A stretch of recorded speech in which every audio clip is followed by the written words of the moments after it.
100%. It's clear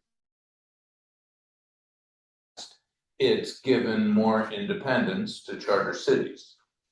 And the biggest issue we faced in the last few years is the housing issue. Sure.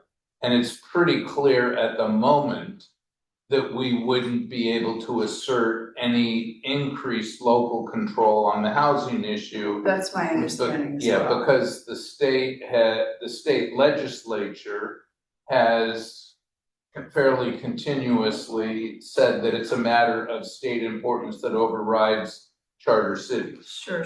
But it is possible that, there's a lot of noise around that issue, and there's a lot of concern from other communities like Atherton, but many other communities who are seeing 7-9-story buildings built Oh, sure. within a quarter mile Of of course.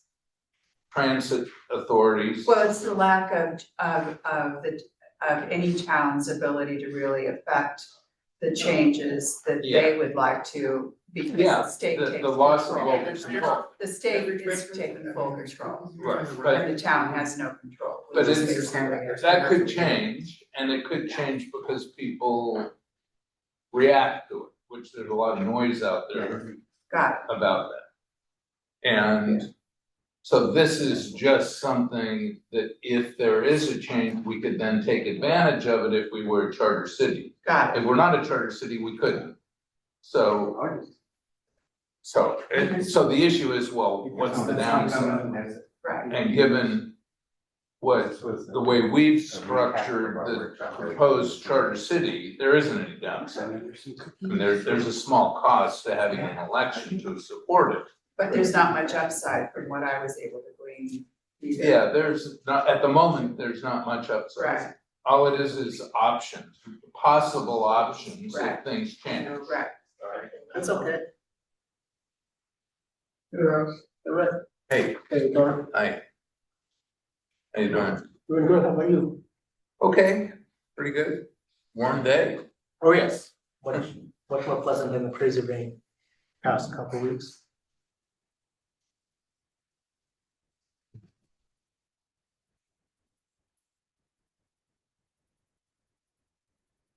How long will the, next week, not charter, the,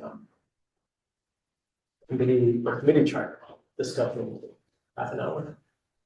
That's what the plan is, right? For Park and Rec. Park and Rec. 5:30, it goes from 5:30 to 6:30. The joint meeting, no. Joint meeting, so it'll be an hour, An hour. you feel it'll take a while, okay. Because there's more to it than just the charter, the council kind of wants to talk to Park and Rec about the overall big picture for the park, Okay, from their perspective. is there any material being prepared so that the members will know what the council's gonna ask in terms of? There's the staff report, That and in would the be staff perfect. report, we're really just gonna talk about the charter amendment stuff. Mhm. The big picture stuff is more of a free-flowing conversation, Okay. because there's all kinds of perspectives. I'm just not sure how much, The council hasn't had a prior discussion. Yeah. okay, but I just don't know if I know our committee has not either, so I don't know how prepared they are to think about that big picture. They might be going in not knowing exactly what to. Well, they've asked questions like what the council's priority Yes, is in yes. terms of rentals and That's use of that's the our park. that's our vice chair, yeah, but Yeah. the others may not know necessarily what to expect, that's all. Yeah. But that's okay. Yeah, the staff report does. The staff report Yeah. should. It says They're that we're supposed to read it. We're gonna talk about big picture stuff, and Yeah. hopefully they'll think about that over the weekend at least. and Yeah. Before Wednesday, but nothing set in stone. And if we need to have another, overlapping meeting, we can certainly do that. We'll see how it goes. Yeah, you might wanna also, you guys haven't done your walkabout yet, right? No, it's next month. Sorry, it's in April. In April, so after that meeting, there might be more meat to that conversation. Sure. Just give it another couple minutes, just in case we get a few more, otherwise it's a small group meeting.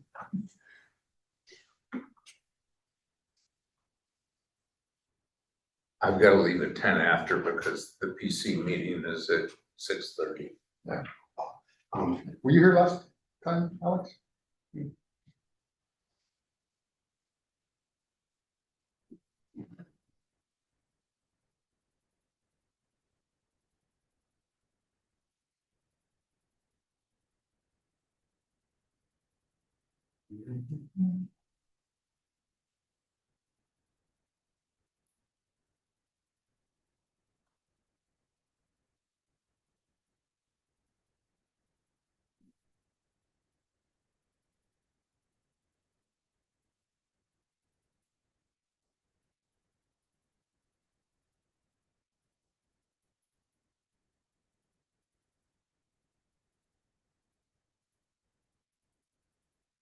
And, yeah.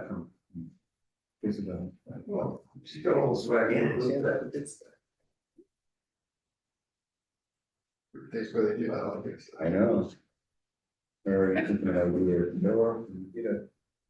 Come on. Sustainable maybe, but. Yeah, exactly right.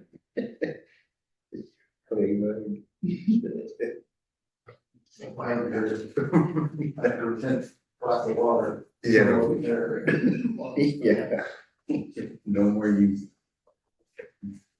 All right, well, we'll go ahead and get started for the benefit of those that are here on time. So welcome to the second workshop. I know you were here for the first one, so it's not going to be much different for you, although the city attorney's not online this time around, so it might go a little faster. Let's see, so we're here to kind of talk about the charter cityship for the town of Atherton. And right now we are a general law city, so we're primarily governed by state statutes that apply uniformly to all general law cities. In a charter city, the distinctive difference is we get to craft our own charter, and it can be as detailed as we want it to be, or as very narrow as we want it to be. And I think the way that it's drafted, the city council subcommittee drafted it, it's a 2-page, very easy, very straightforward charter, and pretty much everything stays the same the way the town operates as of today.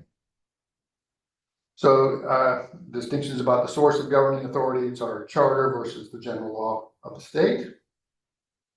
And delves into details, but a general law city basically operates within state defined limits for local services and operations, zoning and land use administration, local fees, day-to-day management, local ordinances. We can do a lot of the things we do today as a general law city. We can determine how many police officers we have, what our resolution is for city manager signature authority, all those kinds of things we can do today. We can still do them under a charter cityship as well, so that doesn't change much. Where the state law does control, though, in a general law city, is our governance structure. It tells us, when elections need to be, how we can contract for large capital projects, whether we got to follow prevailing wage rules or not. And then the big one with respect to the town, and the one that started up this conversation, is housing mandates.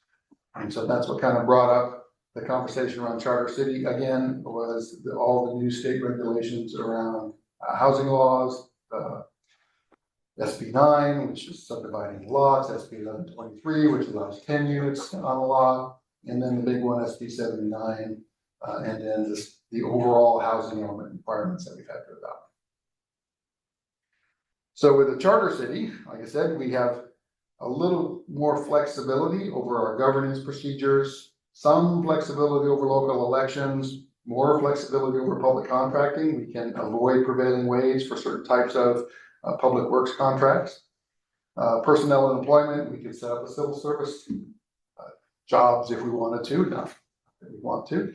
And then we have some administrative flexibility as well in terms of our governance structure.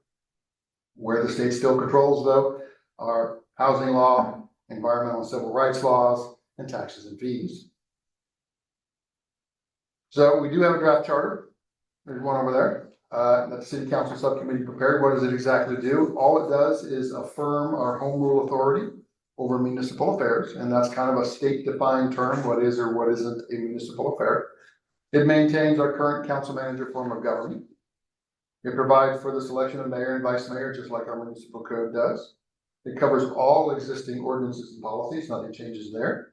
And it includes broad interpretation and severability provisions such that if anything in it is found unenforceable, the rest of it is still valid. What it does not do, it doesn't impose any new taxes or fees or structure the way the town does that or is required to do that. It doesn't change any zoning, density, or land use rules. It does not eliminate compliance with state laws regarding any issues of statewide concern, which in this case are most of the housing laws that are out there. And it doesn't change the form of the town's government. So what's the benefit? I think Councilmember or Vice Mayor DeGolia was here mentioning that part of that government is to establish that home rule framework so that if anything does happen at the state level, we do have the option as a charter city to say, hey, we're a charter city, that doesn't apply to us unless the state has said, oh no, it's a matter of a statewide concern, therefore it does. So it gives us that option as a charter city to maintain local control and some home rule. So that's pretty simple. I guess, big questions that came out of last month's meeting, big questions that came out of, big questions that came out of last month's meeting were around taxes. And that a charter city can actually set the threshold for special taxes or general taxes. And yeah, the city attorney confirmed that we could set our own sort of threshold for that. And that was a concern of some of the residents in the room, that the charter needed to be set so that we couldn't do that. And so that was an issue that will return to the city council once we do these public meetings for their deliberation on whether or not to move this forward to the ballot in November. But to change that requires a vote. The people, it's not something that the council can do or is not being done in this case. So the charter right now is silent with respect to taxes and tax laws, so that means we would just apply whatever's at the general law level. But we do have the authority to change the charter to say it could be a lower threshold for special taxes, or it could be a higher threshold for special taxes if you want. But the we is not anyone other than the electorate. That's correct, because to change the charter requires a vote of the community at a general municipal election every 2 years. So is that to change the threshold from a simple majority to 2/3? Is that what you mean? Yep, because right now it's silent, so it's just what it is today. I mean, so unless we put it there, that we want to take advantage of that special lower threshold, then it would be silent to it, it would be whatever general law says. Got it. How about the other areas? Do they have to be in the charter? Like if we wanted to change the contracting? Does the council just say, we want to change it and we can decide amongst ourselves, or does it have to be subject to a people's vote, be changed in the charter? So some of the things are silent in the charter, taxes being one of them. Other things saying we're going to take advantage to the maximum extent possible of the laws around that charter cities are allowed to do. Public contracting is one of them. We can exempt ourselves without having to go to a vote and change the charter. We could exempt ourselves from certain provisions of prevailing wage. Okay, The hiccup, so it doesn't have to be in the charter. it doesn't have to be in the charter. The hiccup with that we kind of talked about at the last meeting is if we're taking any state money or any federal money, or we have a project for which we get a grant of some kind, or the project is above a certain threshold amount, we've got to do prevailing wage anyway. And most of the large projects in town, like the playground project or the street and road projects, we get Measure A, Measure M, Measure W, all those kinds of state funds, we get gas tax, we use all of that for streets and roads. That triggers automatically prevailing wage requirements. I think what we can't exempt ourselves from if we take that money. And if we don't take the money, we lose out on our finance director. Yeah, like, Probably I mean, gosh, $4 or $5 million yeah, a 5 year, million, 6 million. which comes straight out of your pocket because we got to come up with that money somewhere else. It seems to me that anything where the charter cities that exist today might want to exempt themselves, the legislature just says it's a state concern. And then things where it's like sort of inconsequential, well, they're not going to get much grant money, they're not going to fund a lot of these things themselves, they're going to rely on these state grants or grants that have requirements that require prevailing wage. So we can leave that untouched. It's inconsequential amount of projects. That's Yeah, happened quite a bit. Yeah, so The window of things that are available in charter cities is just getting more and more narrow. yeah, and as the state is exerting more control. Mhm. And the state holds the option to continue to do that. Yes, absolutely. So with the current charter that's been drafted, Mhm. it's silent on the issue of taxes enacting taxes relative to a simple or 2/3 majority, is that right? Do I understand that correctly? You do, that's correct. Okay, so that mandate then is set by the state? So, okay. And then if it were to change, so how would the charter enact something different? In other words, if the state mandate called for 2/3 and there was an issue where somebody wanted it to be a simple majority, how would that happen? So in order to amend the charter, it's got to go to a vote of the electorate, at a general municipal election, which occurs every 2 years. We got one this time in November. Got it. So you have to put a referendum on the ballot for the community to consider and vote for that. So from, my perspective as a city manager, if the town were in need of a new tax and we wanted a lower threshold in order to make sure that that tax passed for whatever reason, instead of the typical maybe 2 years it would take to put it on the ballot and get it passed, it would take 4. Understood.